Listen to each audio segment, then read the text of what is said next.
We don't seem to look at the left and right sides of any screen in the same way, nor do we pay equal attention to objects that are located on either half of the screen. When looking at the television screen, we need to consider the structural screen forces. The two sides of any screen seem to be structured unequally, which they are. This concept is known as asymmetry of the frame. Diagonals and slants used in a frame give us motion and sensation. As we move from left to right, this expresses ease. Rather than going from right to left, this expresses power. Additionally, if you would like to intensify the apparent speed of an event or object, have it move along the graphic downhill diagonal left to right, instead of against the uphill diagonal from right to left. Looking at the next frame, even if the screen is not divided symmetrically, we tend to pay more attention to the right side rather than the left, which is why in newscasts the focus of the content often appears on screen right as opposed to screen left.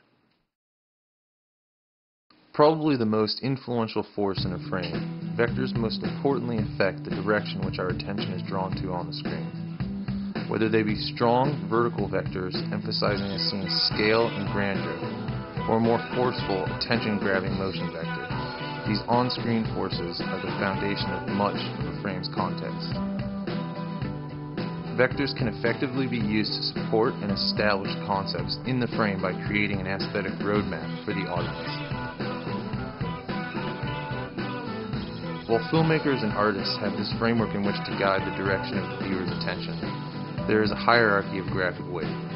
Most important being that motion-oriented vectors outweigh graphic vectors. So while we might be caught up in a dramatic graphic set, our attention will still be drawn to the weight of motion. In addition to being the driving graphic forces, vectors can be used contextually in a scene to support dialogue and emotion. In this scene, the vectors are used internally to emphasize the small space and camaraderie of the scene. Then the bubble is burst by external forces.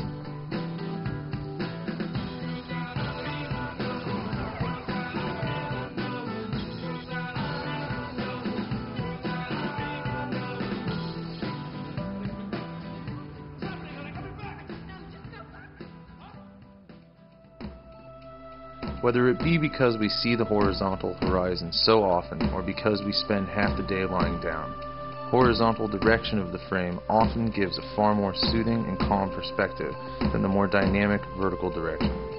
We have a more difficult time managing vertical space conceptually than horizontal space, which is why often vertical forces and directions generally create more sensationalized frames.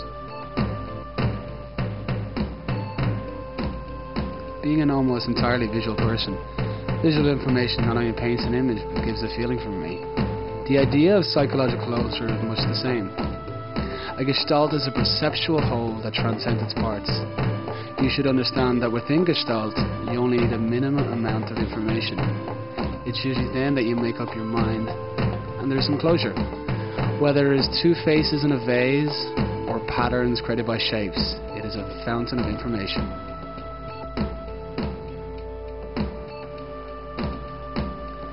Next, we're going to discuss magnetism of the frame. Whether it's a normal distance in a long shot, whether you're interviewing on television or just having a pint with your friend, maybe it's the beer that makes you feel relaxed or look comfortable.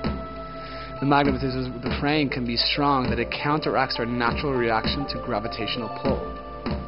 Yet with this example, the edges have a positive pull, emphasizing the length of the truck.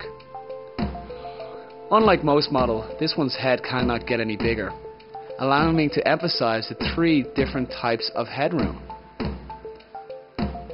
The lack of headroom on this final example intensifies the magnetism of the upper edges and the overall height of the overwhelming structure.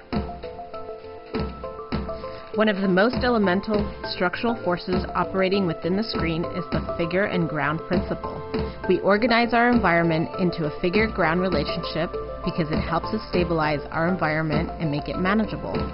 The figure lies in front of the ground. The figure is thing-like. You perceive it as an object. The ground is not. It's merely part of the uncovered screen area. With a moving camera or a changing field of view, the figure-ground relationship alters continuously.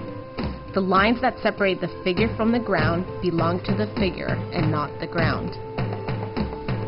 The ground seems to continue behind the figure. Through a variety of digital effects, you can reverse the figure and ground relationship. Superimposition 2 derives its strength from rendering the figure and ground relationship vague.